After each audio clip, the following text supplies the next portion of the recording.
Welcome to the DL Gaming Podcast. I'm Bobby. I'm Nick. I'm Amanda. And I'm Emilio. And this is DLG. How's everybody doing? Pretty good. How you doing? Good. Had a busy week. I hardly got to play, but hopefully you guys played so I can hear about how your guys' games went. I moved from downtown back to a nice, beautiful little naturistic spot in the hills. Still pretty close to downtown, though, so nice in the thick of the action while also being able to get outside more and find some peace and quiet in the busy city. It's like a mile and a half away, right? Yeah, but it could be a whole new world away, you know? Yeah, it's totally different. Yeah, the neighborhood's totally different. Yeah. But it's cool. I like it. Bobby, how's your week? Not exciting. No? Nothing of note. Yeah. Yeah, and you don't get summers off anymore, so you don't even get to use it. No, although the Wait, summers what will about be getting less summers busy. off anymore? He's I got a he's new an position. executive, dude. Not quite. Yeah, but big boy pants on. yeah, I That's don't right. work at a school site anymore. But still, it'll be less busy during the summer. We'll see how it is. Bobby, did all your vacation time transfer over? Mm-hmm. Nice. Oh, yeah. Nice. That didn't go anywhere. Good. And also, pretty entertaining when we went and got seafood. Went walking around. Oh, yeah. It was fun on Friday night. We Bobby and I met up and had some seafood. You had oysters for, well, I don't think it was your first time, but it's been a while, right? Yeah. Yeah, oysters is not something I usually have. Where'd you Way guys too go? much. I was tasting I put too much horseradish on the first one. Ooh. And I was tasting it for like a day and a half after that. Could not get the Bourbon taste of horseradish? horseradish out of my mouth. Oof. That was a mistake. Where'd you guys go? The Fish House. Yeah, Never been. downtown on It was Broadway. good. All right, let's talk about some video games. Video And- games. And also, if we could have a shot of adrenaline for everybody, that'd be great. Yeah, we don't start off strong, but we get there. Yeah, we get there. We get We there. could work up to it, yeah. Once we start talking about some exciting games, then I'm sure we'll start picking it up. First one, I'm sure Nick is excited about this. For the King 2 was announced. Yeah. This is the sequel to the game that we've been talking about quite a bit, For the King. Just looking over it pretty quickly, I went over the Steam page, saw the features and everything. It looks like more of the same, which I guess I'm okay with, but I'm interested to see what they're going to do differently. I know we had some issues with the first one. It's a great game, but there were just some problems with understanding how mechanics worked.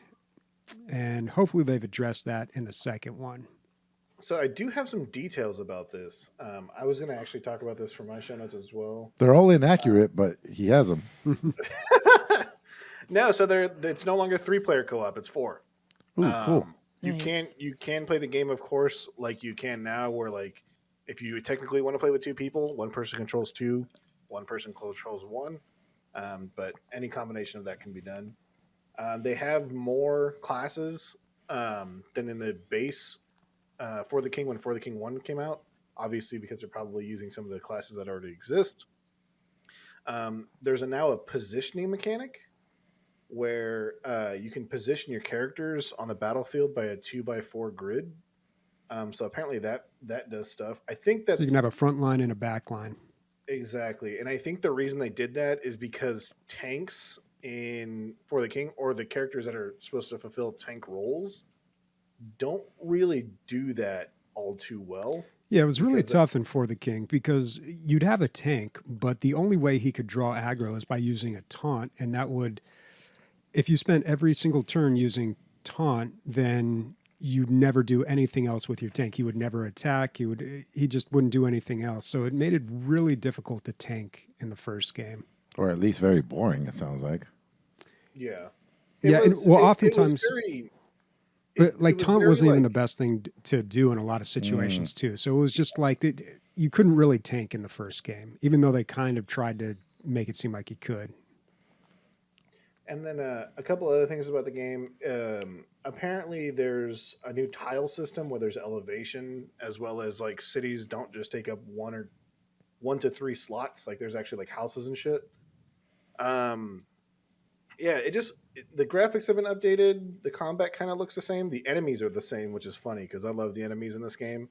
Like running into like a beast man and he's wearing a bucket for a helmet and he's got a stick with like a fish on the end of it. It's like hilarious. Do we know when this is due? Or They say next year. But if they're anything like For the King 1, they're probably going to have a beta phase for it. right, an early access. No, but this is good. Yeah. Good news all around. It's funny. So you're like, it actually you can play 4 characters, and then the title screen comes up and there's 3. And I'm looking at Christian's face because he's thinking exactly what I'm thinking. And I'm like, oh man, he's already wrong around about the 4. And then it pans out and there's a 4th character, and Chris starts nodding his head knowingly. And my mind is doing it's like a mirror. It's a mirror of my mind on his face. I'm like, oh, he is right after all. That's a nice way of doing it. That's a big deal, a bigger deal than it sounds like, the 4 players, because this game is pretty much you play with the 1 person or 3 people. You don't play 2 players, and playing with 1 person isn't very fun either. But this 4 players splitting it evenly, 2 and 2, that totally makes this a lot better. Well, hopefully they have some tooltips in this game too. Yeah, and some sort of YouTube fucking community that can give you tips on how to play the fucking game. Yeah. All right. What's next? I guess I have the most next. So Nomad Survival, Nomad, like people that don't stay put. Nomad Survival is a Vampire Survivals clone. And I think it is total ripoff, 100%. Like even the same attacks and stuff. And it's auto attack. You move around. You try not to get eaten by the bad guys. The graphics are considerably better, but that's not saying much because they were so rough in the first one. We made the jump from 8-bit to, I don't know, maybe 10-bit here or something like that. But I guess more of the same is good. I don't know how I feel about somebody just blatantly taking 100. Even the way the loot system is like a slot machine. Yeah, it's crazy. It's crazy how much they stole from them. From which game? What was the first one? Vampire Survivors. Vampire Survivors. Yeah, and there's some other clones. If something small has crazy success and sells millions of copies, of course you're going to have these clones come out. But this one actually has some pretty good reviews. I think it's overwhelmingly positive as well. Yeah, wow. So, I don't know if I'm going to pick it up, but if you're tired of the first one, maybe you're looking for something different. I'm sure there's a couple things that are good about it. But it's like 92% right now. So That's pretty good. People are enjoying it, yeah. Oh, it's only It's what? $3. It's $3. How much was the That's other not one? bad at all. For $3? I think the other one was $3 too. Yeah, it was like They $2. copied the price too. Wow. Unbelievable. Copied everything. All right. I'll talk about one more game here. Zenless Zone Zero. All right. This is the new game from Hoyoverse, the people that made Genshin Impact. It looks a lot like Genshin Impact, but it takes place in what looks like a modern urban setting. Oh, yeah. And their website plays music like it's 1999. So, What is this, MySpace? yeah, seriously. So yeah, I mean Genshin Impact. I can't remember if you guys played it. I really enjoyed it, but it was one of those things where I was like, all right, I got to cut myself off here. Yeah. The but- numbers on the bottom are the same as the numbers on the top. You're just hundreds of hours away. Yeah, I kind of like the idea of an urban setting better than the fantasy. I feel like fantasy has just been done to death, so that's kind of cool. But it is, of course, very, very anime, and I'm not the biggest fan of that. Don't believe they have a release date yet. Looks like it's still pretty far out. But you can sign up for, I don't even know if they called it a beta, but you can sign up for something that's going to give you access to the game a little earlier to test it out, and you can give some feedback. I did that. We'll see what happens. But yeah, I'd check this out. Bobby, did you ever play the MMO that was in an urban setting? The word "world" is in the title. I can't remember what it's called. Like, it's not I know what you're New- talking It's not about. New World. It's like Hidden World or Hidden- Secret World. Yeah, Secret World. Secret Yeah, World. did you ever play it? No. No.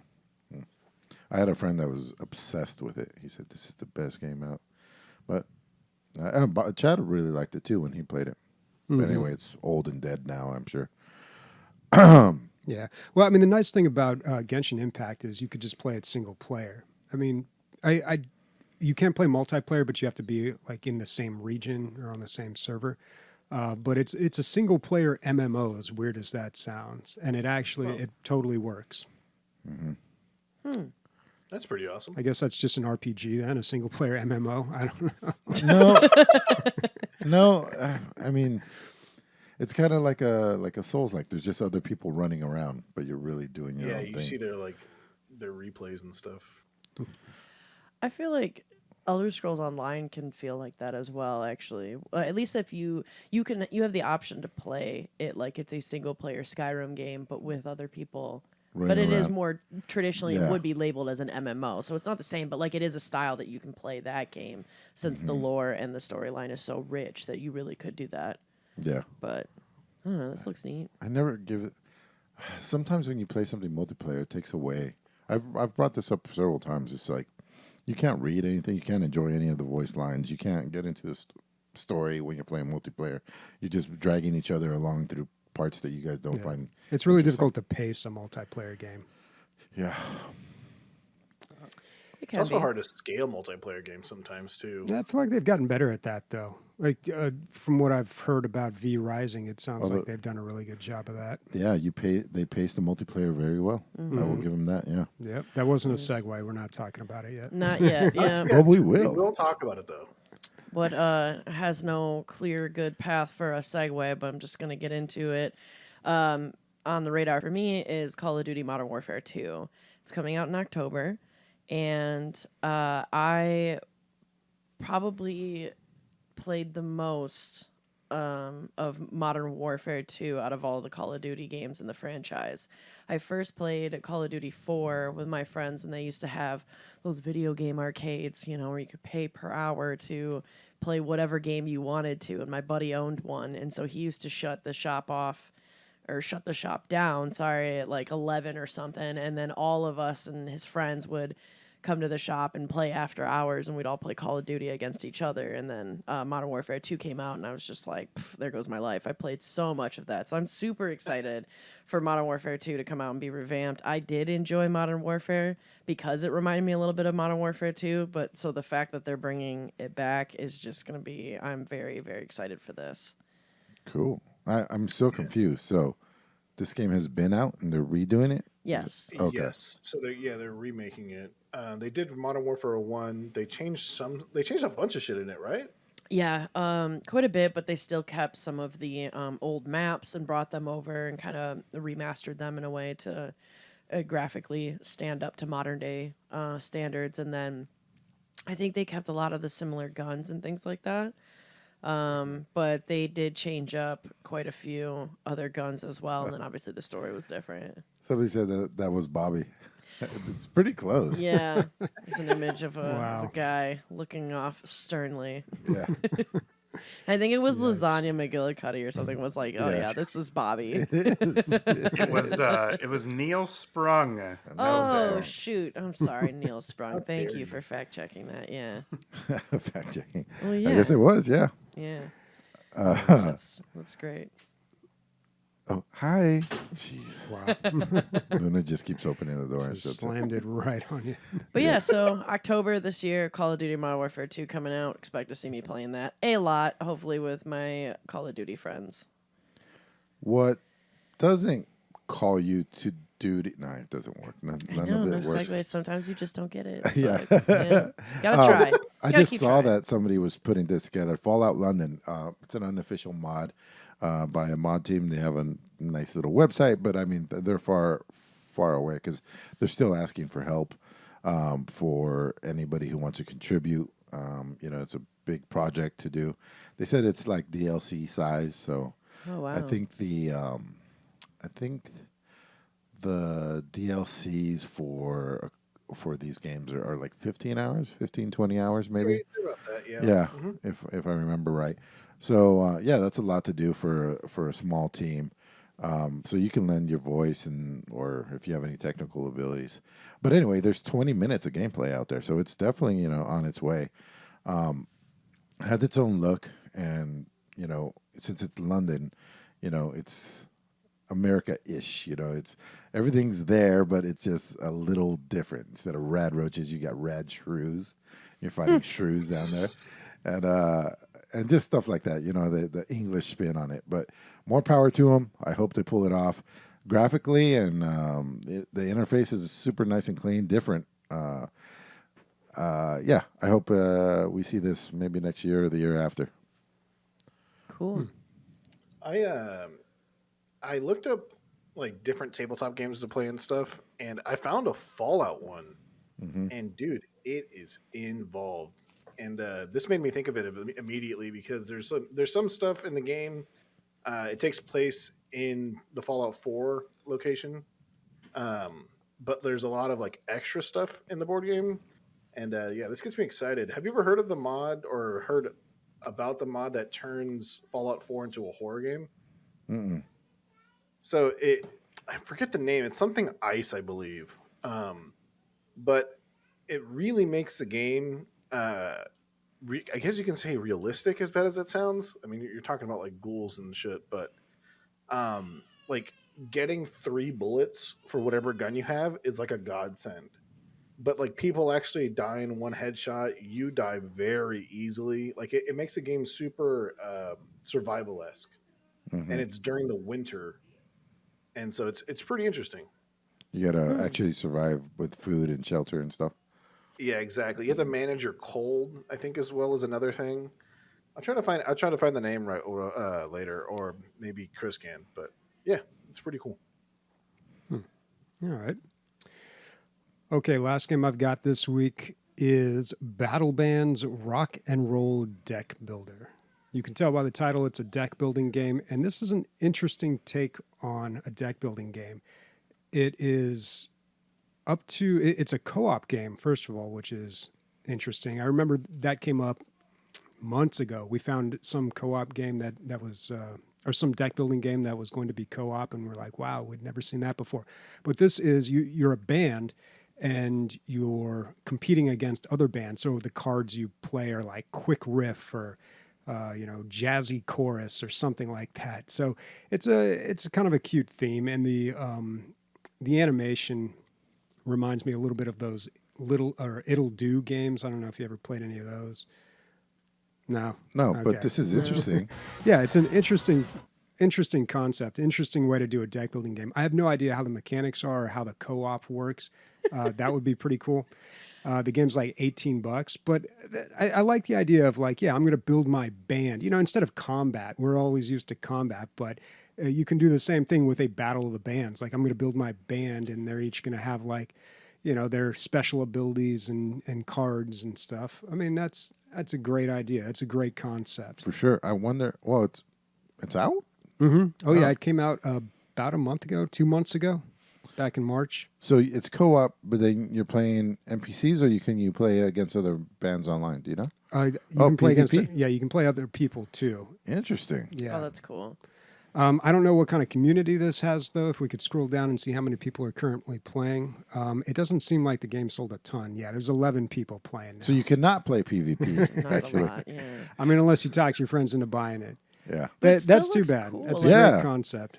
And it looks like it takes place in Burning Man or something. It's like a complete desert background and just like I like the way that the characters look, and this is such a cool concept. Where's how's the reviews like? They're positive, but they have so few reviews that I don't think you can get overwhelmingly positive. Yeah, Right. 91%. 70 people. Yeah. Yeah, and it has like a map that you have to travel around with your characters, and you do battles in the different areas, and maybe there's other stuff going on in separate spots. So, there's like a game outside of the game here. It's not just the combat. I mean, it's But- 4-player co-op. There's 4 of us, but I know that'll never happen. How much was this a game again? $20. $17.99. $17.99 for battle Oh, wow. bands. Wait, what do they have below? Is that like a 4-pack or a 2-pack? Oh no, that's just the soundtrack. Dude, Yeah, I that love doesn't when happen games do anymore. that. Yeah, they don't do the 4-pack or the 2-pack. I haven't seen it in 2 years, probably. It's been a while. Yeah. Well, you know why? Because Steam used to allow you to buy games and store them in your inventory. Oh, And they don't right. let you do that anymore. I Yeah. mean, Why? I wonder why. because people were abusing it, myself included, where you could have somebody like in Russia or in Brazil buy a game for super cheap, and then they could store it in their inventory. And if it was an ROW copy, rest of world, they could, sell it on the black market to other people for a reduced price, yet they'd still make a profit. Whole business doing this. Probably about 5 years ago, they shut it all down. So yeah. That makes sense. Up next, Age of Darkness Final Stand. This is yours, no, Christian? Did you post this? No. Anyway, it looks like a They Are Billions. I wouldn't say clone, but pretty close. Instead of zombies, you're killing nightmares. But yeah, RTS, you build your base up and you fight against the undead hordes or nightmares, sorry. But in this game, you're trying to reclaim the world. The world is in complete darkness. You are the last light. Very similar. But it does seem like you're building outward more. In They Are Billions, you would build up your base and then go kill their main base, and then that was it. This seems to be like more like you're gaining ground and growing and growing and growing the amount of land that the humans have. So you're trying to take back the world from the nightmares. But it looks cool. A lot more like there was ground fighting and stuff. In They Are Billions, it was a lot more like towers and stuff like that. But anyway, looks good so far. 86% on Steam. If you liked one, you probably like this one, I'm So guessing. the graphics are a lot better than They Are Billions. It looks Yeah. a little more realistic. And I never played that game, and I really should, because we were talking a couple weeks ago about games that we just didn't want to admit were bad, and I brought up Conan Unconquered, and it's the same concept. And I remember we were playing that. I think me, Emilio, and I think Chi at the time as well were playing these games at the same time. You guys were playing They Are Billions, and I was You're playing. like, no, Conan's better. I was playing Conan Unconquered, and it kind of the same idea where you build a base RTS style, and then you defend against these endless waves. But obviously, They Are Billions was the more popular choice. Everybody was playing that game. Yeah. And you can play it off my account, dude. So no reason not to.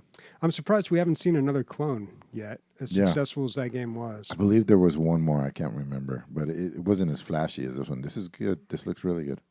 Or a sequel. They Are Gazillions. Bobby with the first joke of the night, There we All go. right. scoring a 7.4. All right. Well, I guess let's talk about some games that we have been playing. Real quick, I'll just jump in and say that I beat, I almost said Left 4 Dead. I beat Back 4 Blood on Nightmare, all 4 acts. Ooh, So that was an nice. accomplishment. It did not come easy, man. The last one, the very last map, not too bad, but the one before, the third act, the end of the third act was a doozy. I was stuck on that one for a while. But made it through it, unlocked no hope mode, so we'll see how impossible that's going to be. Whoa. But That sounds crazy. I got to say, like, I got really used to playing on that really hard difficulty. Like, it's not nearly as challenging when you just play it over and over again and get used to it. Bobby, how did that one feel? Was that like a fucking, like, fuck yeah? Or did you raise one eyebrow excitedly? Well, when I beat Act 3, yeah, that was quite an accomplishment. But the fourth act was not really as hard. Although that boss fight is great. Like the fourth act of how do they split that up? Yeah, I guess it's I don't know. I get confused how they split the game up. But the one where you fight the big underground zombie lizard, it's great. Temporary health is still busted, but yeah, still really enjoying this game. Nice, man. Nice. Yeah.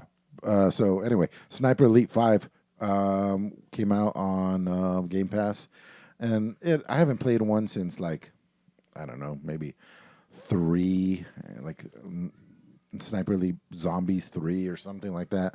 And so I was like, I'll give it another shot. I think it's like an 82 on Metacritic right now. And then I checked it on Steam. It's like 70%. Anyway, it's a good game. Like, definitely worth the free download. If you've never played any one of these games, and you're interested, it's definitely worth the download. If you don't know what it is, obviously you're a sniper, but it's not just like you're in a tower killing guys or whatever. It's more like of a stealth game. A lot of sneaking around, killing people silently, throwing them in garbage cans, that kind of stuff. Did he punch a hole through the dude? No, it's Say Mortal gory. Kombat. it's like pretty gory. bullet time. So like maybe every 10th bullet or every 10th headshot, it'll do that freeze frame, show what's happening to the skeleton, what's happening to the organs, and just and there's The that's Mortal Kombat X-ray. yeah, basically. Yeah. But there's a slider that you could turn that off completely, or you could have it on every kill if you want. Cool. So there actually the option in this game there was tons. Graphics, controls, but just like sliders and all kinds of different things. You can really customize it and have it exactly how you want. So far, not bad. Having a good time. I don't know if I'll continue. I really want to get back to Tomb Raider, so I'll probably do that first. But that's all on that one. So speaking of World War II stuff, I've been playing War Thunder, and I decided to do a little experiment because this game is one of those games where it's like there's like the free mode and then there's like the premium mode. So one of the cheapest ways you can get premium mode besides paying like outright money for just the time is buying starter packs. And so I bought the American one for $5 because I've never played the American faction for the tanks. It's safe to say that premium mode is busted. In the amount of time it took me to unlock, I think it was 3 tanks as the Swedish. It only took me. I was able to unlock 9 tanks for the Americans. That's with the XP boost. Yeah, and then I realized that it's not just XP boost like to unlock tanks, but it's also research and like how to add things to your tanks as well. And it's just insane.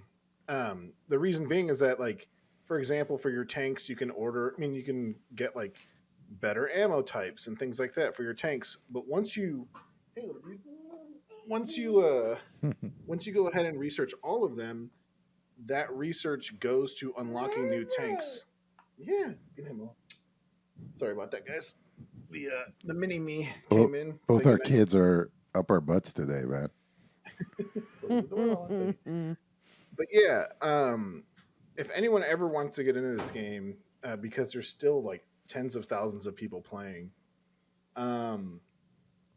go ahead and just buy the cheapest starter pack, because I know they change prices all the time, and your first week will be the best of the best. Like I probably won't play this game unless I'm playing while it's a premium time. Nick, does that And give so- you so for the $5, do you get forever your American tanks you have bonus XP, or it's a limited amount of time? No, so it's only for a week, which I think a week of premium time is like $10. I can't remember. I'll talk about the economy in a second, because there's literally people selling vehicles for hundreds of actual dollars in the real world. It's almost as I would probably say it's more busted than the Counter-Strike market. But this game, as far as like playing premium, it only lasts for a week for the starter packs. You can buy like a month or 2 weeks or whatever. But it's honestly way better just to do with the starter pack, especially if you don't know if you're going to sink all your time into this. Because with the starter pack, you also get a couple of things as well. Without, so you get a tank and a plane. And to be honest, they're not the best and they're not the worst. But hey, it's another tank and another plane to use. Yeah. And it's for whatever country you buy the starter pack for. So yeah. All right, cool. So I played more Ultimate Epic Battle Simulator 2. There's no good way to say that. It's not like PUBG. You can't just say UEBs. Yeah. Played some UEBs too. Yeah. So I was watching John play it, and he was playing with the character customization. He gave John Wick like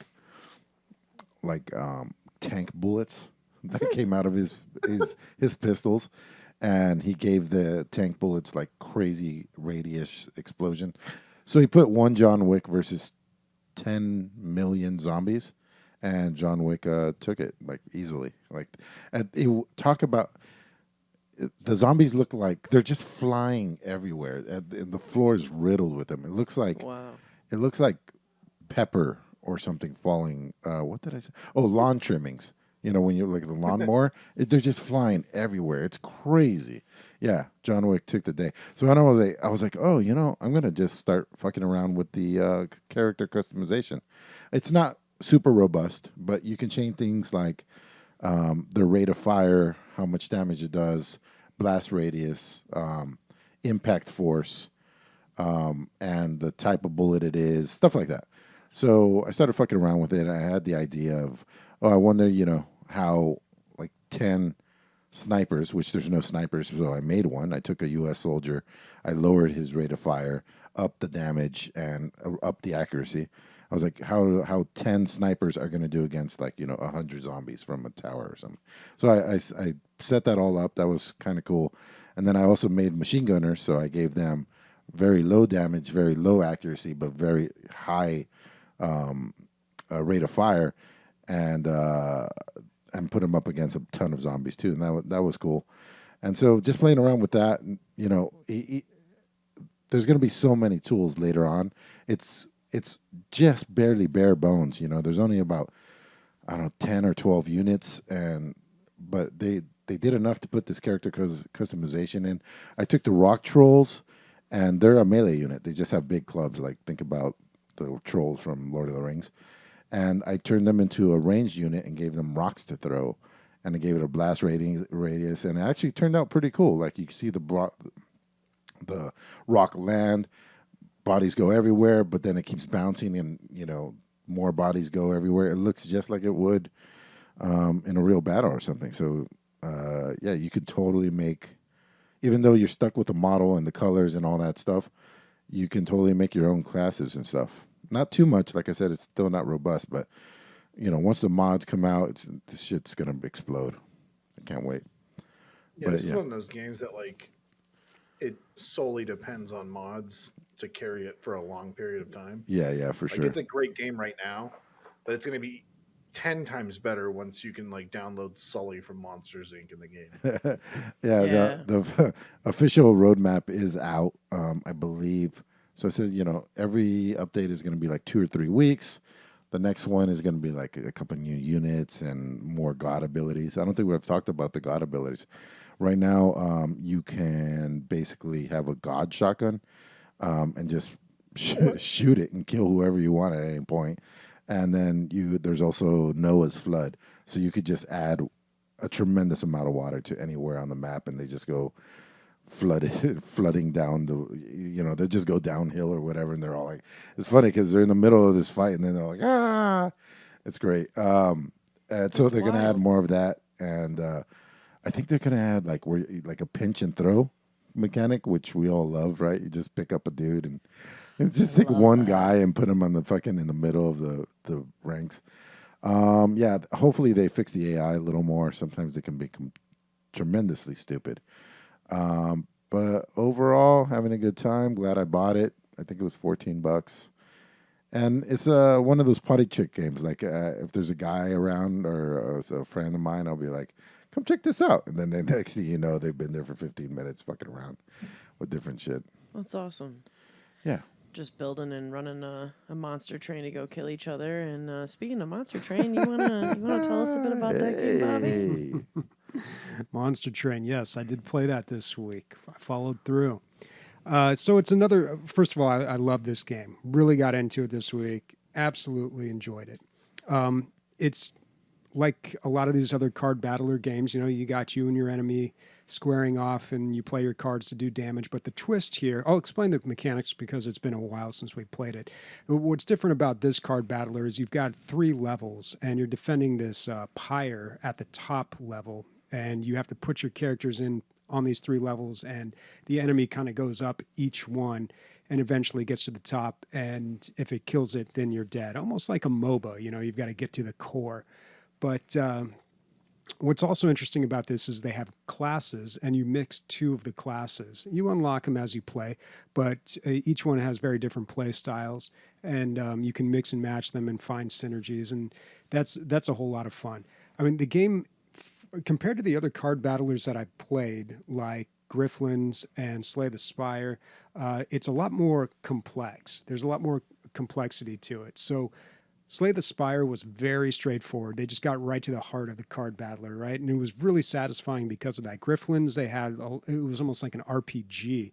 There's a lot of story and character in that. And then they had like two different combat modes, the actual physical combat and then the conversation argument one, which was cool. But this one, it just has so many more moving parts. And it can be a little bit overwhelming, but they do a good job of kind of easing you into it as you go. You start off very easy and with like one or two classes that you can use, and then you work your way up and unlock more cards, unlock more classes. What's interesting is there's really no way to beat this game, I guess. I don't know what the win condition really is. So they've got these, when you beat the game once, then it unlocks this next level where it becomes a little more difficult. Like something happens that makes the game a little more difficult. And if you beat it on that, then it unlocks a third level, which makes it a little more difficult in some way. Like they put some blight card in your hand, which is just like dead weight. Slay the Spire had something similar to this as well, too. I think they called it Ascension levels in that. Yeah. So you beat it twice, Bob?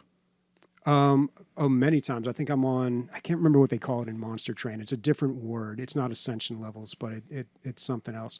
I'm on 4 or 5. And beating the game is actually beating one of these levels is not super easy. Like it took me a while, but you're earning XP on each of these classes. You're unlocking more cards. You also have these boss characters too, which is really cool. Like there's just a lot going on here. I think for a card battler, they did a really good job designing this with everything that's going on. There's just a lot of complexity to it. The bosses are different. Like there's so much.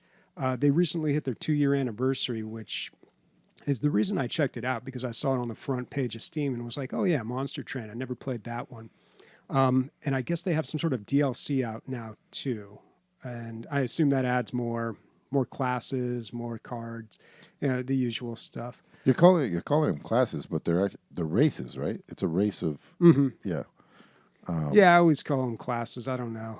But yeah, it's like races. So the one that I really connected with was, I think the last one that I unlocked, it's the melting something melting. And they look like these weird little candle people that are always melting.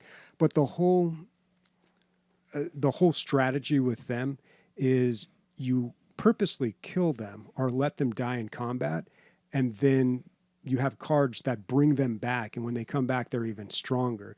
So it's really, you're trying to kill your own guys just so you can bring them back stronger every time.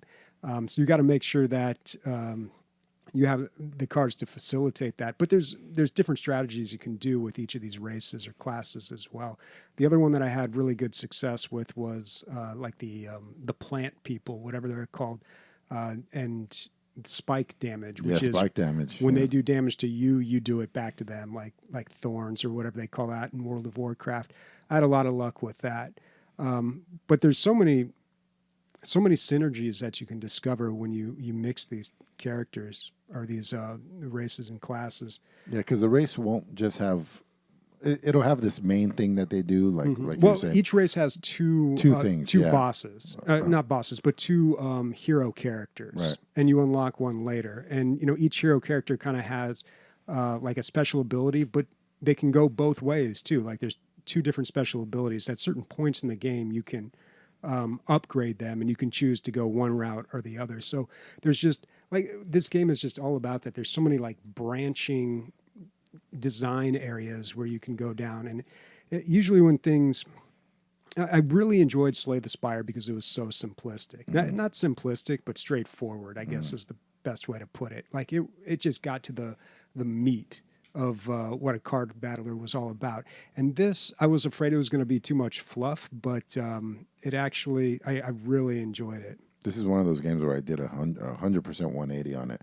I mean, the aesthetic really turned me off at first. It's so over the top. There's so much going on. It's just throwing all this stuff at you, and I was just like, ugh, too much. It was like anime levels of stuff, and I'm like, nah, I'm not gonna. And then John played it. He's like, dude, you really got to look at this again. I played it again and just absolutely loved it. Yeah, I think flat out, it's better than Slay the Spire. Yeah. I would say it's so hard for me to compare that. I loved Slay the Spire. I loved Grifflin's. I like all these games, but I don't know. I'm sure I'm going to play another card battle, and I'm like, no, this one's the best one now. I've been trying to get you to get Tainted Grail, man. I've been both of these games. Maybe that one will be 2 next. years I've been trying to get you to play this game. So another 2 years you'll play Tainted Grail. Yep, and then that'll be the new one. But the art style is interesting because it's not striking in any way. Like Slay the Spire has a very distinct look. Grifflin's has a very distinct look. This looks like very generic, I'd say, as far as the art style. It's very well done, but it doesn't really stand out. But I really came to enjoy it. And you're right, the game is very busy. When these attacks are going on, like you hit, I think you just hit a button and then the turn plays out, right? Like you see like, okay, this guy, the enemy's going to do this much damage to this character and kill him. And then you're going to do this much damage and kill that. You see what's going to happen. But you play all your cards, then you hit go, and then it all happens really quick. Now you can let that animation play out at normal speed, which I did at first. But you can crank that up to like ultra fast. So it just goes like brrr, and the round's over. And eventually I got there, but at first I couldn't do that. I was just like, wait, what's happening? Just slow down. Like it was too much. Yeah. So yeah, the game can look very busy, but it's worth it. Like it's a good game. For sure. Overwhelmingly positive, 14,000 people agree. Yeah, you should buy the DLC so I can play it off your account. No, I might pick this one up myself. I might have played the DLC. I might have paid it. Is it not available? On Steam, this is interesting. So if you buy something, a DLC on Steam, that should be available for family sharing, I would think, but I've never tested that. I don't know. I'd be interested to know. I really think you can. I want to say during ARC that my best friend was able to play off of my account. I want to say that you can. I wonder if you play the DLC, buy the DLC, if you'll be able to play off of my If I could play the original DLC copy. off of Yeah. maybe. I don't know. I don't know. How much is this game? I think it's like $20. Whatever it is, it's worth it. Yeah. All these card battlers are like $20, I think. Yeah. But yeah, Monster Train, fantastic game. Keep seeing deck card battle it's a deck builder. That's what it is. What's the difference? Like a card battler is well, obviously you battle cards, but a deck builder, you're modifying your deck as you progress through the game. You're taking cards out and adding cards to it. I don't know. I think I've been that's using what them they're called. both interchangeably. Like I didn't. Might be right. I don't know. There's probably some specific difference between the two. I'm sure. Roguelite. Who knows? Roguelick. So we all watched Kenobi, I believe, Yes. and we're gonna get into some spoilers. I found Sniper's opinions. Were you high, just watching it high and then live streaming? Can I just say as a side note, I know that what you did is you basically kind of hosted a impromptu like a TV series watching thing where everybody joined on Disney Plus together and watched. Sniper, I appreciated so much that you created that channel and we're doing that because I actually pulled that up while I was watching my own, and I didn't necessarily go back, but it was kind of like I'm there in spirit. And I was just laughing, following along with what they had said previously, the day before when I was watching it. Yeah, I loved it. That was great. That's good. I hope. I hope it didn't spoil anything. I wasn't high when I watched it the first time. I had it up on my second monitor and I was trying to get some work done. But you know how that is. Multitasking is a myth and all that. When I actually sat down and watched it fully, all those criticisms pretty much left. I was just in awe of what I was watching. So yeah, I really enjoyed it. I think they did a fucking amazing job. Other than a few little tiny nitpicks, which I'll always still have, it was pretty great. It was so good. Yeah, I think this is from all the originals on Disney Plus. I think it's probably my favorite. Yeah, where were you guys at on it, Bobby and Nick? I want to Nick? hear Bobby's first. I mean, I'll go first because you have more of a Star Wars background than I do. Okay. I enjoyed it a lot, to be honest. There was some parts where I kind of laughed, and it's like one of the fighting parts. He pulls out like some Aikido. And there's also some call outs and some Easter eggs. There's other things. I just want to see more. I can't really judge the whole thing from just 2 episodes, but I will say, like, so far, I'm pretty satisfied. All right, now Bobby's Pretty going to shit well. on all of us right now. All right. Well, I will say I enjoyed it. It's Star Wars, so of course I enjoyed it. But every time I watch something with But- Star Wars, but here's the but, guys, and it's a long but. Every time I watch something with Star Wars, I'm always faced with the realization that Star Wars is just not for me because I'm too old for it. And I wonder if I enjoyed it so much when I was young just because I was a kid, or if Star Wars has actually changed. Did I change, or did Star Wars change? Because it's very broad. It's so broad, it's almost theater, like in terms of like the acting and the script and everything like that. And even like the production design, it all seems a little too clean. They don't have this problem in the movies as much, but in the TV shows, I just notice everything just looks a little too clean and pristine. Like the opening scene, I guess second opening scene when they were in that bar on Tatooine, it didn't look like, the original Star Wars movie that was shot in Tunisia, and it looked all gritty and gross. Because everything was actually gritty and gross, probably, too. Yeah. Yeah. And like the chase sequences and the fight scenes are all very overdone and theatrical, and it's difficult because I watched The Northman like right before watching this, and those are two very different things. So I think I was just How'd you feel about The Northman? loved it. It was such a good movie. Yeah, Super good. really good. So I think I was like unfairly comparing it to that. Yeah. At least with the combat and everything. But that being said, yeah, man, it's Star Wars. Of course I loved it, It's just with Star Wars, you got to understand, like I have to understand that every time I watch something, it's just going to be a bunch of cameos, a bunch of callbacks, and a bunch of really broad theatrics that appeal that children can understand. Like that's what it's going to be. I'm never going to see like a Robert Eggers Star Wars, like I'm not going to just see something on that level, unfortunately that'll just never happen. I mean, as it grows and more of the smaller stuff is being made, I think they'll throw more and more stuff at edgier directors. Well, this is kind of how I feel about that. I think they tried to go that direction a little bit with who directed The Last Jedi. Can't remember his name off the top of my head, but you know who I'm talking about. He directed The Last Jedi. People got super upset, and they were trying something different with The Last Jedi, and people hated it. Now, it was also kind of just the big, broad Star Wars thing that we're all used to, the popcorn flick, but he was trying to do something a little bit different with like, hey, anybody, like the underlying theme of that was like, it's not about like the central characters. Anybody could be a Jedi, it's all meaningless. Don't buy into, like, let go of the canon.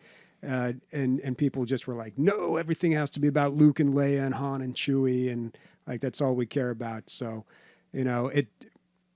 and I understand both parts of that because, you're attached to those characters, but at the same time, it's just like, why don't we explore, like we got this huge, wide open galaxy of all these really interesting characters. And we explore that in comic books and books and all these other, even video games, but yet the movies and a lot of the TV shows are just like the same old people doing the same old stuff. And it's just, I don't know.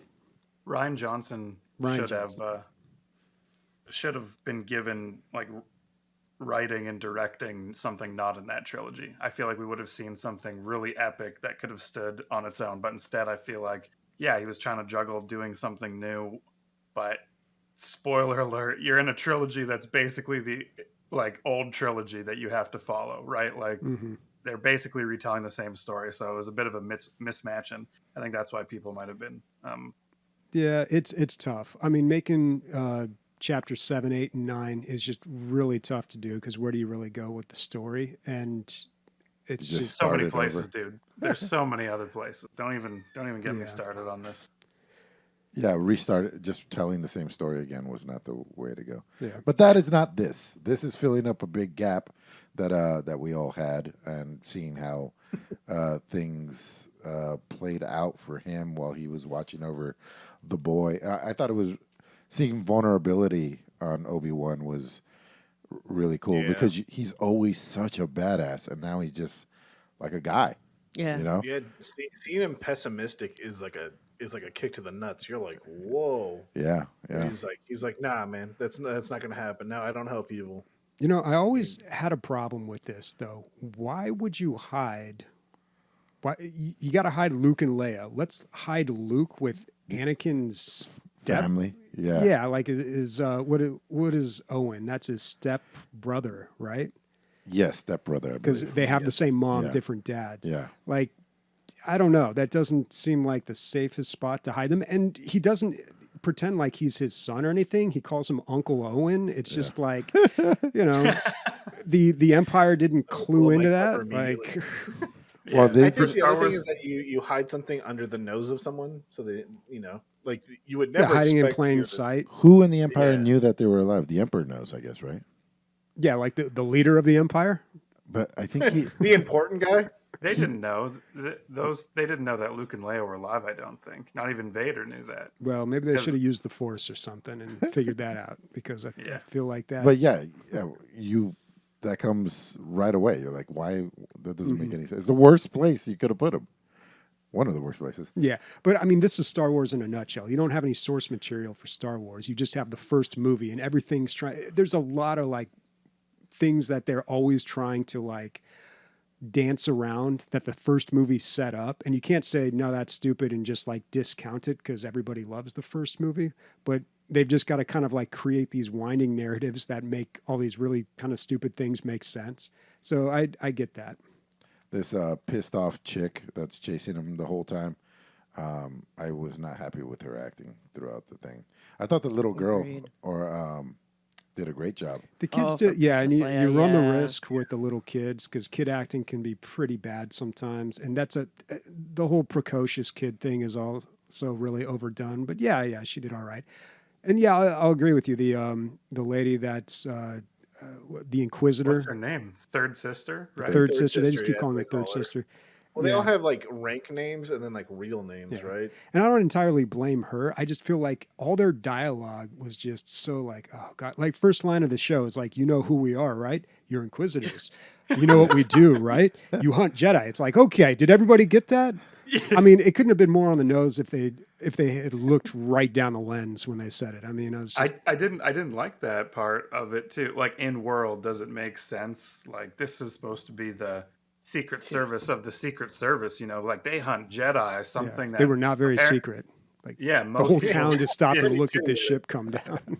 Yeah, but like everyone in Yeah. the bar is scared. Like, oh, the Inquisitor in Tatooine. I was like, bro, you fucking go into the cantina like this? People throw you out. Come on, like, is People this blast you in the face. is this Mos Eisley or not? So it was a bit strange that way, but Overall, very enjoyable. though. Yeah, and I feel like they're building up to the confrontation, like another. Well, I don't know. Like maybe there's going to be a confrontation between Obi-Wan and Vader, but that would kind of undercut what happened in A New Hope. Where Obi-Wan sacrifices himself. Like that was like the big. We haven't seen each other in a long time. The big reunion. Although he's not 60 or whatever he is in The New Hope. He's Well, this takes place 10 years after the Phantom Menace, and there's 32 years between Phantom Menace, right. Or 22 years is still a long yeah, time. to not 22 see each years other. is a long time, man. Mm-hmm. Yeah. Anyways, recommend Yeah. streaming for free. I'm for excited to free, but- see the rest of the season play out, though. So are they doing one That's the episode per show. week? We got two. Oh, is that how it is? But we got two on the first dump. Mhm. Is that okay? Yes. Also, Stranger Things is out again. Yeah. Hour-long watch it? episodes. I did, but I fell asleep a bunch of times. Yeah. But I was drunk and it was really late. The what is it called? It's going to be in two parts. It's going Oh. to be a bunch of episodes and then another bunch of It's so episodes. much content, dude. The first half is like 9 hours of content. So it's going to be an 18-hour season. That's crazy. They're going to. It's the series finale. Like they're not. Gonna make Oh, it okay. into That's good. So yeah. Oh, damn. Yeah. And they get right to it. Like people are dying horribly right Yeah. away. Oh, Don't spoil it. Yeah, I I'm saw going to someone watch it. refer to it online as a meat swastika. So So Yeah. yeah, it's pretty bad. That's exciting. Great. Yeah. Speaking of not a meat swats, well, whatever the fuck you said, but you know, just drowning in meat and gore and blood. Game of the weeks, and the only game that I've consumed my whole week with is V Rising. This game, I fucking love this game. It's so good, dude. It's such a good game. It's so good. Like, and especially playing on Fastidious' server. First, I think that he does a really solid job being an admin for it. It's PvE. There's talks of, it's not official, but there are talks of having potentially like one night a week where it's PvP. And the community is incredibly active and kind and really nice. And some of it is a lot of people from DLG. Some of it is some random people. It's one of the like first servers to go up live when the game came out. So there's been quite a lot of people. I know that Fastidious said that there's like 200 people total, but there can only be 50 on at one time. But still, it's You a guys are very queuing it? yeah, it's a well, we're not cute. We're not in a queue. It tends to work out really well. There's just 200 people that have connected to it. But this game is just amazing. Like the strategy that you have with different bosses is fantastic. I've been fighting a lot of the bosses. I think I'm at a point now where I only have 6 or 7 bosses left to kill. Have you got Bat Mode yet? No, that's one of the last bosses I have Yeah, yet it's to like kill. the last The thing, Night right? Marshal in the Swampland, yeah. I have not gotten that one yet. I almost did, but today I did like the Spider Queen and was out in the swamps quite a bit. And this game, it just does not disappoint. I think it's really awesome. There's so much customization for your own castle and your own place that you could live in, and then that's only a tiny part of this game. I feel because so much of this game is the combat. I mean, Dude, and that's one thing that. So I think this one thing that this game does is that it's very good at a lot of things. So like in Diablo, like they try to make like the economy a thing. They try to make like the home base a thing. Like it is, and it's only really good at combat. This like, dude, the base building, all that shit, like the crafting is like I love it. It's so good. I only got to level. I like that's another thing is there's no levels. It's Just gear it's score. equipment score. Mhm. Yeah. And then my old fucking person brain, me and my buddy, we just call it eye level. So like, yeah, Inventory level, yeah. yeah. And so, I will say that this game has way more engaging fights than Diablo, than some other top down, like I guess you can say RPGs. Action RPGs, yeah. Yeah. There was one mechanic that I love and that you brought up when you talked about it the first time, as far as like on the radar and stuff, is the sunlight. Yeah. Because goddamn, when you start fighting a boss and like the sun comes out, it's like the biggest kick to the balls in the world. Unless you're like fighting in a mine or something. Absolutely. For those who don't know, staying in the sun takes away 10% of your health every second. You die And, so quick if you stand in the sun. So, Yeah. but Well, that we is all know how also- vampires work, guys. You're like explaining to this like we've never seen Blade. Yeah, well, I mean, it could have went in a dumb direction, like you just Sparkled. sparkled. Yeah. 1%, but no, it's fucking fast. What if you wear a motorcycle is- helmet? No, it is absolutely unforgiving, the There's like sunlight a- in this game. But it does allow sometimes, like I actually was able to get a clip of this. I was fighting Octavian, the militia like boss and guard, and what you need to unlock, I think, silver weapons. And we got him down to like 10% of his health, and the sun came out, and it was just like, no. And it was like we got so close, and it was so tough, and it was just one of those moments where it's like, of course you're hiding behind a tree, and then he cuts down the tree, and then it's just like, oh, hello, son, fuck out of here. And just getting burned and trying to find shade while having a guy launch like spears and stuff at you. And But it, what ends up happening is it is that much more rewarding when you do finally kill him in the sunlight, because you're just like, yeah, that was a whole nother level of difficulty. Is finally like killing them with the sun. But yeah, it's just another thing you have to be mindful of, and it changes as well, because like I was saying before, like 2 p.m. the shade that's there is different than 9 a.m. And so you can see in the top right, like by your mini map, like what time of day it is, and that does impact the shade and where you can hide and run to. But yeah, we could just see that, like Christian pulled up a clip of like me playing against Octavian with Fastidious and another one of our clan members, and it's like as soon as I die, then they like finally are able to like kill him off in the distance, and you can wait. There was been a few times where there was a whole bunch of us fighting a boss, and once you down the boss, like it would be wise to wait so that way everybody's ready to hold down F and drink the blood of that V blood person. Because there's been a few times where somebody right away jumped the gun as soon as we downed a boss, and then it's like then JP everybody Diddy. wanted to wait. Yeah. He's like, And me first. well, but it makes sense, right? Like you don't know if it's gonna despawn or de-aggro or anything like that. Like you're not sure, but like it does not de-aggro or despawn or anything. So like you can wait even upwards to like a few minutes for everybody to be ready to drink the blood all at once, because that is a lot better than waiting to go fight and kill the boss all over again to do it all over again. Dude, as someone who died when a boss was at 5% health, and you're like, fuck, I have to do that all over again. Mm-hmm.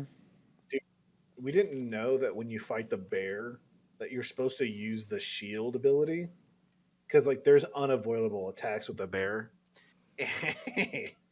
And we got down to like 5%, and then he killed me and my friend in one attack, and we were just like, we just wanted to cry.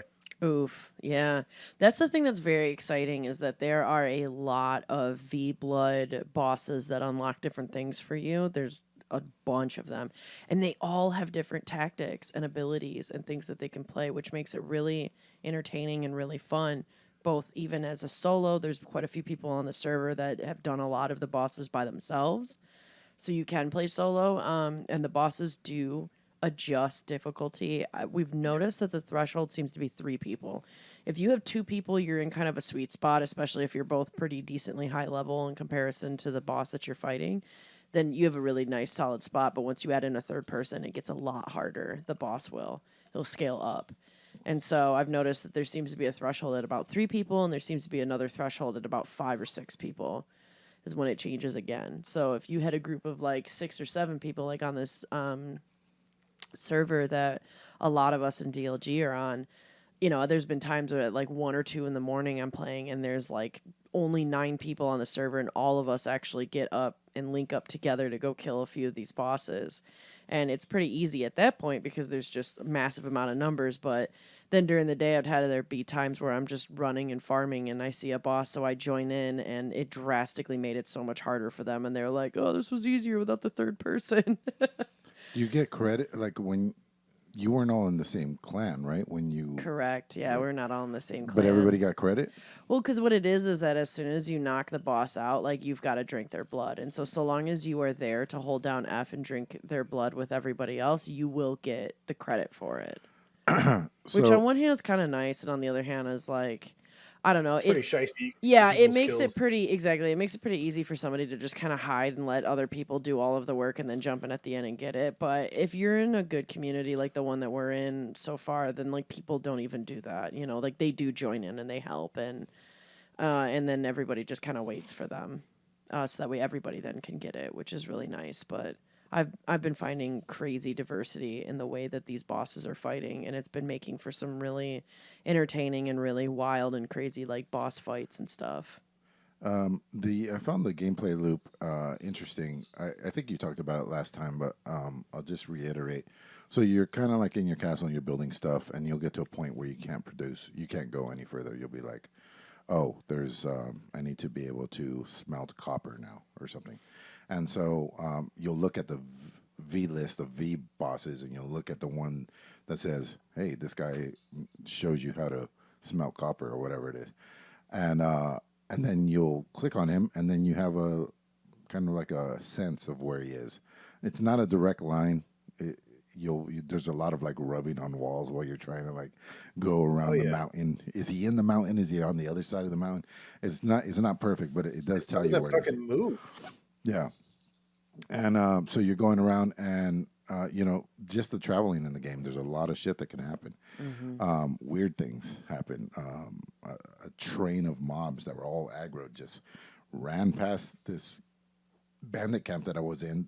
And the bandits inside of it joined the aggro train, and half the camp was gone. And then John and I were just there with a couple peasant guys, and we killed them. We're like, what the fuck just happened? We didn't know what happened. It seems glitchy, but maybe it's a game mechanic. No, I don't know. It's part of the game. They have it Yeah, so it's that supposed way to be the like a live AI can world. fight each other. So it's like a real world. So that is a tactic that you can use that I've even been a part of, where we actually let the boss get whittled away by quite a few mobs that were near it before we even engaged. So that way then, like I think Meredith, the archer, who's typically in one of the iron mines, I think she's a good one to do that with. You could get the massive, like, grave boss in the mines to fight the V-Blood boss, and then one of them's going to die and the other one will be at, like, halfway health, and then that's how you can start the fight, which is an awesome tactic that you can use to kind of manipulate and use the environment around you, just as what the content that we're seeing right now is. Like when I was fighting Frostmaw, he was using the environment against me by like launching and attacking and cutting trees down in the middle of the sunlight. Fucking rude, but that's very smart on his end, right? And so like there's a lot of strategy with fighting bosses and mobs that is just somewhat of a mechanic and just another thing that's part of the game. You know, I haven't really seen it on this scale since even like Fallout 76, because Fallout 76 was actually like that. You would have a Deathclaw like fighting a whole band of bandits, and whatever one stays alive after the end of that, you would just wipe them out. That guy So- looks like a Deathclaw, actually. Yeah, he Yeah, did. like a big one. Frostmaw was kind of an asshole to fight, and so another asshole to fight was the Spider Queen earlier. But You were hate losing your spiders, shit so when I heard you hate fighting them. spiders. Fighting them. They freak me out.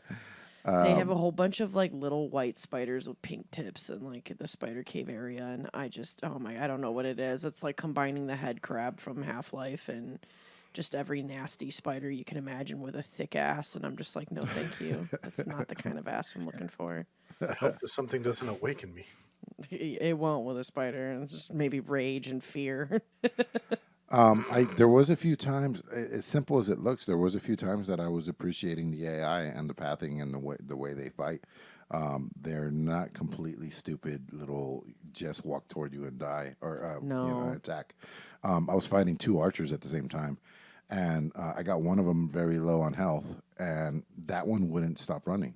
He was kiting me while his buddy was taking pop shots at me. Like it knew not to stand still because it knows it was gonna die. Just kept running. I was like, whoa.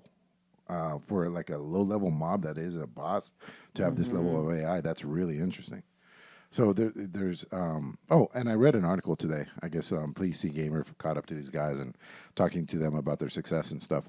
And I thought their next step was really interesting. They said that they're working on the game, but they're not going to rush towards anything. They're going to wait and see how people play the game and see what they're going to take a step back so they could take a huge step forward, they said. So, they're going to see where their holes are at or where they can improve and see what the community wants. And that, what a great approach, instead of just like, oh, obviously we got to do this. And then that's where you get in trouble. Like games like Realm Royale was doing so well. And then they just drastically changed the game and everybody stopped playing it. Yep. You gotta, the community is now half of the game. So you can't ignore half of the game. And that's one of the things that I love so much about this server and bringing back games that kind of like in Ark, where you do have multiple servers. I mean, so much of these crafting survival, and then to combine it with an action RPG with like such a well fleshed out combat system is really amazing for that. But it's so much more than just even these things, right? Like it's about the community.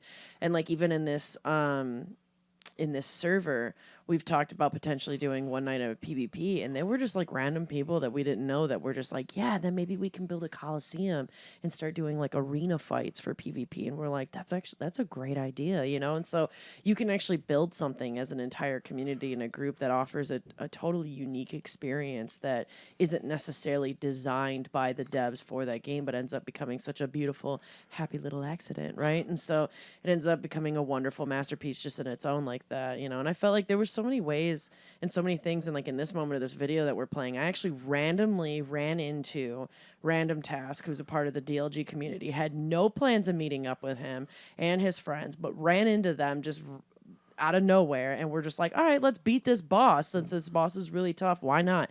And I love moments like that. It's like you have this big house, right? And in each room there's like these different things going on that you could hang out with your friends in the DLG community and other people, you know, very much like what we would get if everybody goes to DLG Con, which is what's great, because so to kind of plug DLG Con with that beautiful transition that I now made very annoyingly aware, but like in DLG Con, if we were to have, like, especially going to Austin, Texas, there's going to be people that will be barbecuing, there'll be some people in a lake and swimming around the lake, there'll be people playing board games, and so in each room there's all these different things that will be going on that you can then hop and kind of join in and watch with this game, where you could be in different areas and zones of the map, and you're running into people, part of our community, that you didn't originally plan on. So if you're interested in joining in not only the community, I mean, you can definitely reach out to me if you want to get the information on how to join this server on V Rising if you're playing V Rising. But if you're also really excited and curious about DLG Con, you can reach out to me there, or you can find information about DLG Con when we're going to be in Austin, Texas. That is in our Discord underneath the DLG Con planning channel, which you can find the link to our Discord through dlgaming.net on our website. Maybe we just don't call it DLG 4.0. Maybe we call it DLG Con D Rising. Just call it D Rising. That's what's going on in my pants right now. That's what I was gonna say. That's what D's do. They rise, right? Something funny happened to me. So this is on Fastidious' server. That's where people have been doing the chat for, because it's his server, right? That he Yeah. could go. So yeah, that's the one. But you can join it, and then you could use whatever voice comms you want.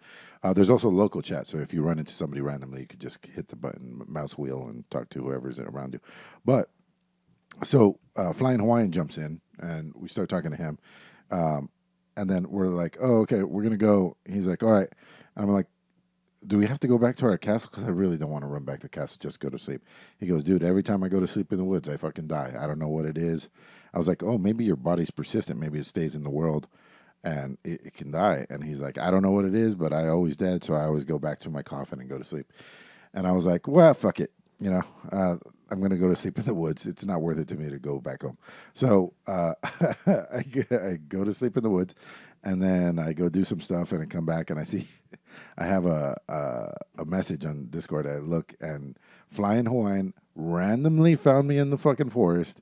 My dead body, took a screenshot, and showed me that he was right, and that you can't survive in the woods asleep.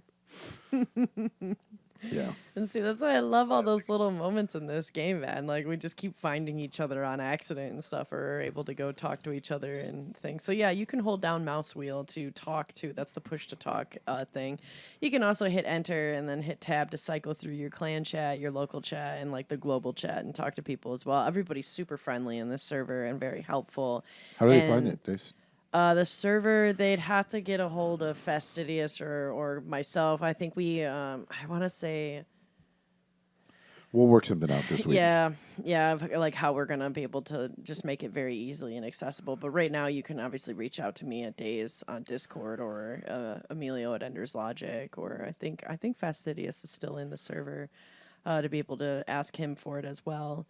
But yeah, it's a really fun time, and I mean, I'm loving this game. I can't get enough of it, and I just part of me almost wishes I wasn't on the podcast today so I could be playing this instead. Dude, we were supposed to play Dungeons and Dragons, Rick and Morty, and Daisy's like, no, you know, I really can't today. And I was like, oh, she must have something to do. I find her on the server playing V Rising. That's what happened today. I moved this weekend, and all I wanted to do was play V Rising. don't So I blame you, was girl. like, no, that is what I'm Yeah. doing. Is I'm playing some V Rising. Too. I'd rather Yeah. you be playing V Rising than playing with us and thinking about V Rising. Yeah. Yeah. That's how I feel about D&D. If you're not there all the way, I don't want you there. Mm-hmm. All right. Speaking of And this is being just there a all the personal way. thing. This is not anything against the game. I'm not one for crafting at all. Like, I don't like those mechanics at all. So 50% of the game is like out for me. But for me to enjoy the combat enough to have that be carried, John was doing literally everything in the castle, and I was like, so what do we have to do? Like, it's not one of the things that I enjoy doing. But I could totally like farm resources. I don't mind. So I'll be the little bitch outside cutting down trees. I just don't like doing the actual constructing of stuff. But yeah, it's good enough. Or if you were like, yeah, I don't like crafting either, it doesn't completely put you out of this game. No, I yeah. think so much of this game is the combat. I'm a massive crafting hoe, I guess. I love that shit. Like, I love playing crafting survivals. That's why I like Ark. I want to Martha Stewart the shit out of the house. I want it to be beautiful, where like everything's symmetrical. I love that. But I don't give a shit about crafting because the combat is so much fun in this game that it's just like, I just want to go out and kill stuff. But I am the crafter out of the clan, though. Like, I did build the house and things like that. So that's what's kind of nice, is I do think that 2 people to maybe or 4 are like a really sweet spot and like a really good number, because with 2 people, it's like, especially if one person likes doing all the crafting and the housework, then it's going to be a great time. Because also too, with 2 people in the same clan, like, you progress at the same time. So I would recommend that people find other people that have maybe similar gaming schedules and are around the same level and just kind of want similar things out of the game, because with 2 people it's perfect and you'll both be on the same progression. Because when you join a clan, if one person progresses, then everybody gets that buff. And so that was one of the things that's kind of sometimes a downside, and one of the complaints I had with Valheim, where like if one person defeat a boss, the whole server essentially leveled up. This is a little bit better than that in V Rising, but it's still similar when you're in the same clan. You can't be in a same group. It's like the only group system is a clan. But if you were to join a clan and if one person just went ham and killed all the bosses, well, then you would unlock everything. And for some people, they like that. That's like cheesing it in a way. But a lot of people and people on this server that we're on are kind of more purist and like dedicated in the sense that, they want you to experience and enjoy the journey of the game, and not just be given all of the high-end level tier and go from like level 10 to level 70 just because you walked in the door. There's not a lot of people doing that on our server. And if you don't want to do that, then definitely be in a clan with people that are around the same level or just starting out. Like, I know, Emilio, you and JP Diddy joined the same clan, but JP Diddy Big Dick Ditties or something like that. Yeah. Whereas I'm in the clan of metrosexuals with Fastidious, and like, because we're like at the same level, and so like us running around, we're like both in kind of like the 70 range, so we don't want to be inviting people to the clan early and then just going from 0 to 70, because that's no fun. What would you like to see in the future? I'd like to see classes and more diversification, like maybe skill trees, because you're basically all the same person in this game. It seems like. Yes. Yeah. Yeah, in a way you are, but I would argue that actually makes the playgrounds for PvP really fascinating and good then. Because if you all are starting and have the same resources to fight, then it is going to be all tactics and strategy, Yeah. and like that's how you're going to win over other people. So I actually really appreciate that they don't have the type of skill trees that you would think, or like the massive amount of customization. And there's still a lot, because you can change your weapon instantly while you're fighting. So it gives you so much more of options for rotation and like how you're going to strategize attacking and fighting stuff, because you could be like, okay, this kind of boss is more range based and it would serve me best to be more range because it has a way of sucking me in and getting me stuck, right? Then you would go with like a crossbow, but then maybe you can switch it, or maybe you're starting to die and you're like, oh God, I need to run and hide and survive. So then you could switch to your dual blades and like go stealth and run away, and it's just like instant. So that is nice, and like a whole new way of strategizing with that. So I don't know if I would necessarily want to see that. I think what I would love to see more of is like maybe more fleshed out like quests of somewhat of a story. Because it feels very much like you're just a vampire who wants to just eat and wreak havoc on shit. And like maybe that's it, but I don't know. I could see that getting old by endgame, but at the same time, I've put in about 50 hours into this game, and I feel like I'm just scratching the surface, and I ain't even close to done. So it's Damn. yeah, it's good. It sounds like you like this game, I dude. I'm fucking not love this sure. game. I love this game, dude. I want this game constantly. Cool. So, listener questions? Before we get to listener questions, speaking of things you love, you guys should check out the DLG Patreon. Ooh, what's that? We don't do tiers as in like $5 or $10 tiers. Instead, we base our rewards off of how long you've been a part of the DLG This is true. Patreon. Oh, kind of, yeah. Yeah, so right now, just like the basic $5 tier, or the only tier, what you get on the first month is a shout out on the show when you sign up. You get a green Discord name. You get access to our not safe for work episodes. Those are taken down, but when they do For get legal put up- reasons. for legal reasons, literally for legal reasons. However, when there's one released, we give out the access code to watch it or watch it live. You are promoted to the top live role if Discord is streaming. I mean, if you are streaming on Discord, so if you want to play a game and like you want to share something about that game, you can go ahead and stream live in Discord, and then it'll alert everybody. You are entered into the high scorer Hall of Fame of DLGgaming.net. And then the next rewards are periodical. So after 3 months of signing up, you get a DLG Shield sticker pack, which is our logo. We go ahead and send that out to you. You just give us your address, and we send that to you. After 6 months, you get a T-shirt, $30 for a pretty rad T-shirt. It's not bad. And then after a year, you get to pick a caster to play any game for 3 hours and give their official review. So yeah, go ahead and check us out on Patreon. We're looking at diversifying our rewards. A possible one that we were looking into is maybe one where, because I can't shut the fuck up about Warhammer, I paint you a Warhammer model. So throw us some ideas in our Discord. Thank you. Yeah. Good job, Nick. All right. Before listener questions, quick shout out to Burn Division subscribing for 18 months, year and a half. Thanks, man. Burn. Bobby, I just had an idea. Maybe we should do the next NSFW from live from DLG Con. I don't know. Maybe. We Maybe. should definitely do one. Yeah. We'll Another figure thing that we out. want from you guys is themes for our Not Safe for Work episodes. We're looking to do, since we're trying to do them periodically, we can't just keep talking about the same dumb stuff all the time. Can't do knees to nips every episode. But yeah, if you want to shoot us a topic that maybe you want us to talk about all the Not Safe for Work episodes, go ahead and do that in our Discord as well. Yeah. All right. First listener question coming from Exaris.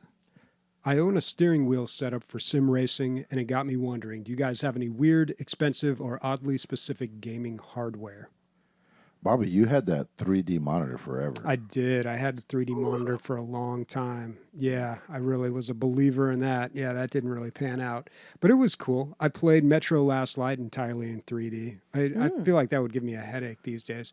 And some games were a lot better on it than others. Far Cry 2 was good. But a consistent issue with 3D gaming was the refresh rate. Whenever you moved the screen around too quick, it was very apparent that there was just a lot of like jittery, like I don't even know what to call it. It was like ghost images. Yeah, it was not great. But yeah, I had the 3D monitor for a long, long time. The NVIDIA one, God, back in like 2013 or something. Yeah. Any other expensive peripherals that you can remember of? Or odd peripherals? My keyboard doesn't have anything printed on it. It's God, that's just such a weird move. Yeah, it's completely black, and it's like I spent over $200 on this keyboard. I got it from WASD Keyboards. The keycaps are starting to wear off, so I got to replace those. But I got them with red switches and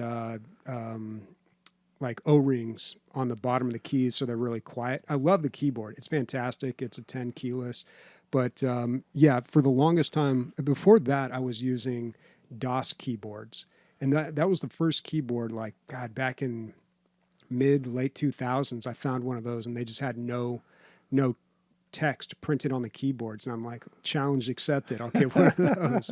So I've been using a keyboard without anything printed on it for like, I don't know, 15 years at least. And it sounds crazy, but people come over and they look at it and they're like, oh my God, how do you do that? I'm like, dude, just try, like watch, it's not as hard. And they get on there and yeah, like someone will need to log into something like with their password. This doesn't happen very much anymore, but it does happen. And yeah, usually people are able to figure it out. You know, they got the little notches for the home keys, your J and your F right there. And it's not as hard as it looks. Well, listen, Muscle dude, memory. If you walk into a dojo and you're like, who's the baddest motherfucker? It's the guy with the blindfold on. That's the baddest motherfucker, dude. Yeah. He's next level. He's like, it got boring to me, so I went to It's the the next level. Illidan keyboard. Yeah. Yeah. Jeez. I don't know. To me, I think the only thing, I mean, nowadays with traveling so much, I try to limit the amount of hardware I have. So at the moment, I think the only weird thing you could argue that I own is the VR headset, the Oculus 2, or the Quest 2. And, but previously, like in my life, I think the most expensive thing I had was like in the 90s we did have a joystick for Flight Simulator, which is so nice. It's lovely. I love that because it's very fun to feel like you're truly flying a plane, especially when it's simulated so well in those games. And then on top of it, you also have a joystick to really make you feel like you are sucked into the cockpit of an airplane. It's awesome. Sniper's going through these options for these. Look amazing. It looks awesome. Looks You can get so some good. really fancy artwork. Yeah, WASD keyboards is all about customization. I don't know how this became an ad for them, but yeah, I highly recommend. Or to make an ad for somebody in our own Discord. I know that Zap sometimes takes orders or like makes a lot of keyboards for fun and kind On of here. designs and does stuff. I don't know if he's using WASD, but I know that he's got a lot of keyboards that he Makes for curates people? and makes and stuff. Yeah. Yeah, Nice. he There's a asks lot you of good bunch options out there. I mean, there's Happy Hacker, there's Ducky, there's like, all sorts of really good keyboards that you can get that look all sorts of different ways. But as far as like customizing, I think WASD was the only one that I found where I could get it like exactly how I wanted it. Sniper, tweet these guys and tell them to give us some retroactive money once they get the DLG bump, please. Thank you. No, seriously. Just tweet them. You owe us. Right. Well, speaking of the guy that makes keyboards, Zap's got the next question, which is, have you guys ever been recognized in public? No, never. No. Recognized by my mom, but technically that's All the time. I'll Well- be walking down the street. People are like, "Oh shit, it's you!" The guy you, that's dude." not on camera. Yeah. it's your sexy voice. No, this has kind of happened before. So at the second DLG con, two of the people, it was Cricket and somebody else, were out buying something and they're wearing a DLG shirt. And somebody had said like, "Oh, you listen to DLG?" And they're like, "Yeah, we're actually having like a whole get together." This is like right in the middle of COVID though, so I don't think they wanted to cruise back and hang out with a bunch of people. So that kind of counts. But this, I kind of got recognized. I guess I did. Atrocious. I don't know if he still listens to the podcast. Maybe he's still out there. But I was at BlizzCon, I think 2018 or 19, and I was just sitting there looking at my phone, like probably texting somebody, and someone was just like, "Oh, hey, Bobby," and I'm like, "Who the hell is this guy?" And then he like introduced himself, and I was like, "Oh, okay, yeah, what's up?" And so yeah, that was cool. That was really cool. This last DLG con, we went to the grocery store with Cricket, and he has my face on his shirt. It's weird, man. That is weird. That is weird. like, am I his bitch? He my bitch? You, what's going on here? It was strange. And it says chicken dinner on it. Well, yeah, so You for see you, the it was a movie, like, recognizable episode? face in public. Yeah, Yeah. yeah.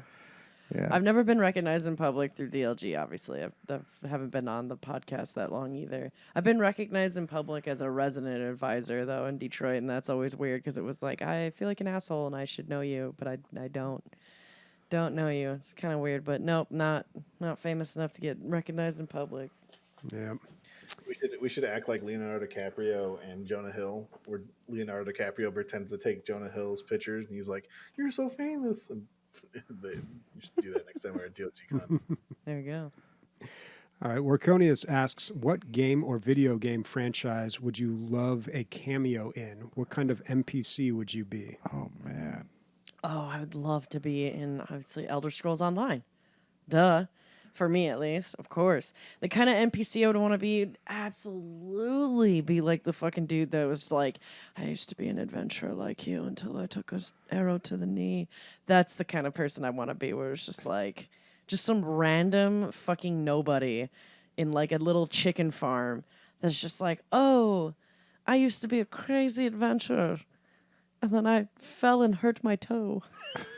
Okay. On that note, real quick. I just learned, because I'm playing Skyrim again, that taking an arrow to the knee is to get married because you take a knee. I didn't know that. Oh, I didn't know that. Yeah, it's an old euphemism. Yeah. It blew my mind. I was like, this whole time I thought these guys, all of them, were just getting shot in the knee. Shot in the knee. Now There's it just makes one sense. rogue who's shooting guards in the knee. Doesn't kill him. So it's like just to the Cupid's knee. arrow. Chris, did you play with a ton of mods? No, we're doing it vanilla. Rianne's never played it Vanilla, before, dude. so we're just getting real high, setting up the comfy couch, and Beautiful. jumping in. At least graphical ones, dude, and like, ones the that fix all the inventory bugs. It is a Pretty awesome, Bethesda too. game after all. Yeah. I think I bought like the latest edition. Oh and yeah. the That graphics, comes. Yeah. Yeah, the graphics look really awesome. Or, I mean, they don't look awesome, but they look pretty good. Yeah. Yeah, and they took a lot of the debug mods and put them in there, so that's good. I would like to be a Bino Isaac boss, preferably one that shoots shit as their Call you projectile. Stinko. Yeah, there's a lot of already shit tossing ones. Maybe one that like shits in his hands and actually chucks it at people. That'd be good, like a monkey. Yeah, super gross. Super realistic. Yeah.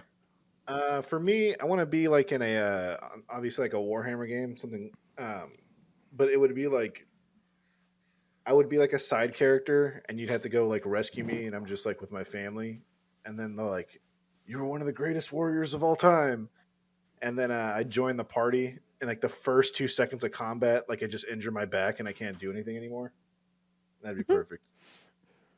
Take an arrow to the back. I don't know what I would put myself in. Maybe Deep Rock Galactic, but there's not enough.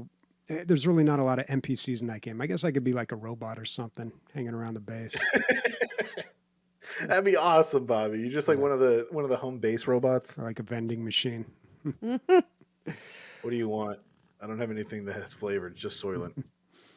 All right, we got another long question here from Morconius. He says, looks like more and more Sony games are coming to PC. This is going to be an important part of their strategy. Out of these games, which one do you want to play first? Last of Us 2, Bloodborne, Returnal, or Spider-Man? Which one is Returnal again? Returnal's the rogue. The Roguelike roguelike with first the lady. Yeah, she's like a lady. It's like the Prometheus masks. Like she has one of those things where it's like a full face gas mask. Yeah, I remember that game looking interesting. That would probably be my JD choice out of all game. these. I'd probably go with The Last Diddy of was Us all about too. it. I like The Last of Us series. I feel like that's the big choice or the popular choice. Yeah. But that's just such a long game and so much story. I don't know if I'd really ever finish it. I've played all those games already, so unfortunately, I don't have a dog in this race. Okay. These are actually two questions he had here. I thought they were one, but the second part of his question is, Norman Reedus leaked Death Stranding 2. Kojima usually changes things up pretty drastically for his sequels. Knowing what you know about Death Stranding, what kind of sequel would you be interested in playing? Like first-person horror or turn-based strategy? Oh my god, a management game where like you are the person that like You manage the deliveries. yeah, you manage the deliveries and you have to like build up your repertoire and buy upgrades for your people. Yeah, I like that idea Causing because the world in events, Death like, Stranding, left and you right, are doing the guys suck. deliveries. I honestly don't think it's Death Stranding 2. I I think it's one of those decoy things that he's doing, like he's done in the past. And I think it's either going to be something similar to PT. Maybe him and Konami kissed and made up because there's already 3 Silent Hill projects coming up. There's a remake, a remaster, and then a whole new game. But I think he's going to make a horror game because everybody wants him to. That would be a huge kissing up, dude. They had a huge fallout, right? Yeah, they had a huge fallout because he didn't want to do sequels, and they didn't let him finish Metal Gear Solid 5. There's a whole third of the game that's cut. If you buy the collector's edition, you can actually see like the true ending of the game, and it's all like comic strips and stuff because they just couldn't finish it. All right. We got some questions from Zap. What major developer or publisher should just fucking stop making games? Ubisoft. Ubisoft. Yeah. We Okay, don't I need can any kind more of agree with Assassin's that. Creed. We're running out of periods. Yeah. Yeah, Ubisoft, and in that same vein, I want to say Activision.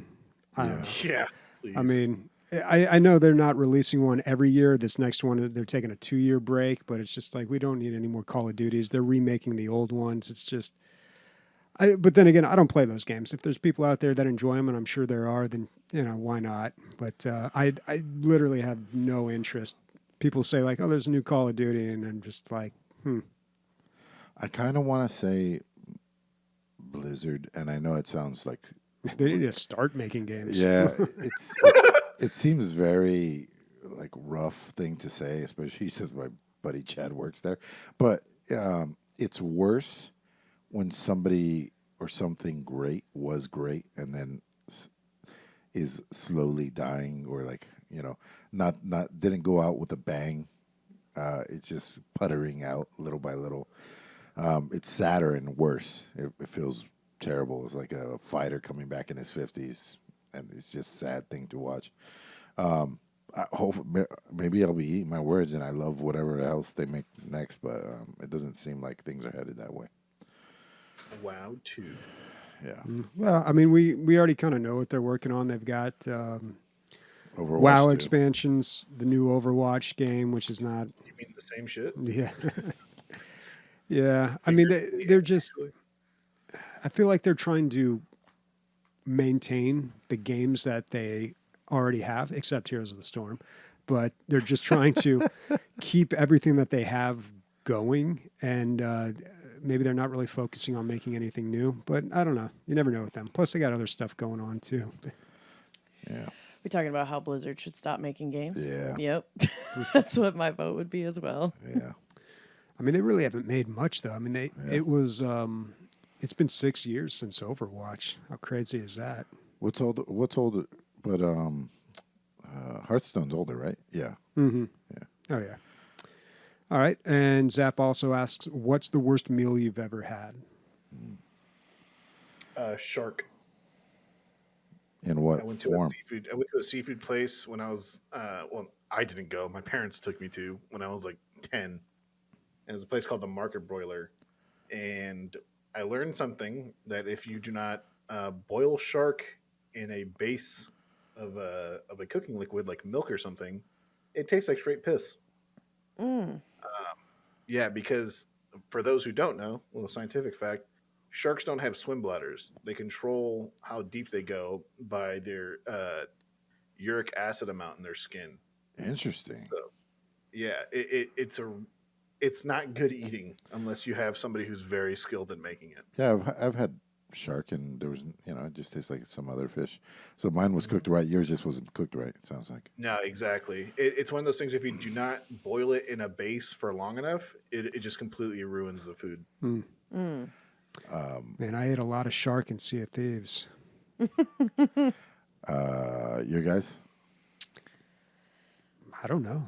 I really don't know. I mean, I've had some meals where I'm like, yeah, this isn't that great, but I'm really not that picky of an eater. When I was in Thailand, I was walking down Koh San Road, and Koh San Road is crazy, right? Like that's the road in the Hangover 2. It's just so much going on, whores and bars and like everything's going on. food on the side, exotic foods. So I'm there with like 8 friends, and there's like these fried scorpions, and they're not small, man. They're like, I don't know, 5-6 inches long, real big claws, real big stinger, like just huge, a big, absolute unit of a scorpion.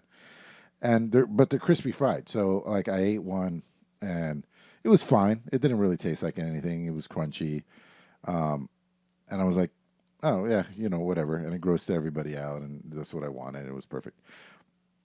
But then, like, some cute girl ran up to me. She's like, "Did you really just eat one of those?" And I was like, "Yeah." She's like, "Can you do another one for me to video?" And I was like, "Sure."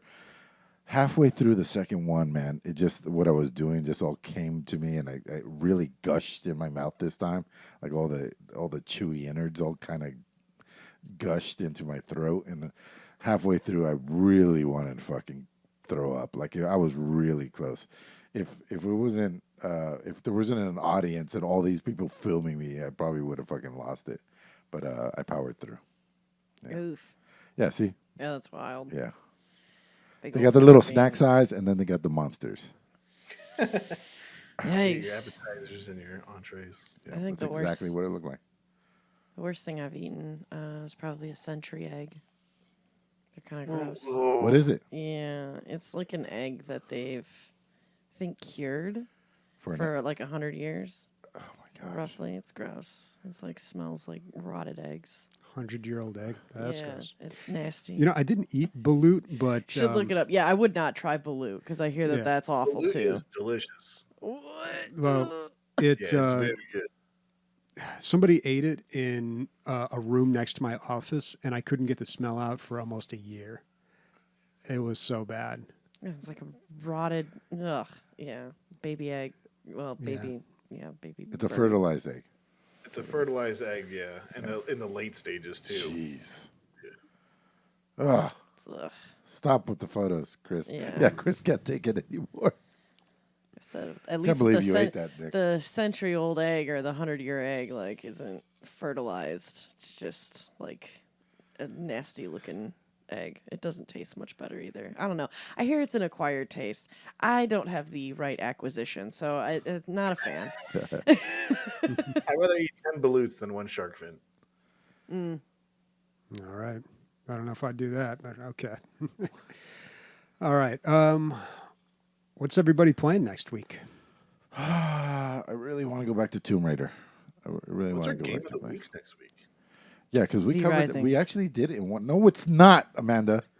I vote V Rising. That's what I will be playing Yeah. next week for sure. Maybe we should get Bobby to pick it, so maybe he'll play one. Next week is the Skulls Festival, by the way. I forgot to mention that. Warhammer's once a year mega sale on all their games, and like you get like 80% off to like 30% off on their game. So yeah, Boy, thought did you you say were- that backwards. I thought you were about to tell me they were coming out with a new like Mexican DLC, and it was just going to be Dia de los Muertos. that'd be pretty rad. Bobby, you picking this month? Yeah, I'll take a look on Game Pass and see what's new on there. Dude, things that you keep putting on the radar keep popping up on there, and I was gonna send you something came out this week that you had put on your radar. Fuck, whatever. Really? I'll go through the library. It's out there, like recently added, or at least it was a couple days ago. Yeah. So for me, yeah, Tomb Raider. Never stopped playing Magic, even though I said I would. And yeah, that's pretty much it. All right.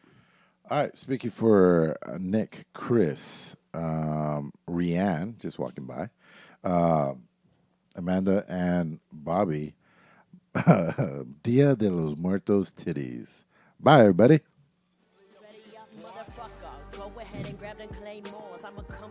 It was Christian's idea.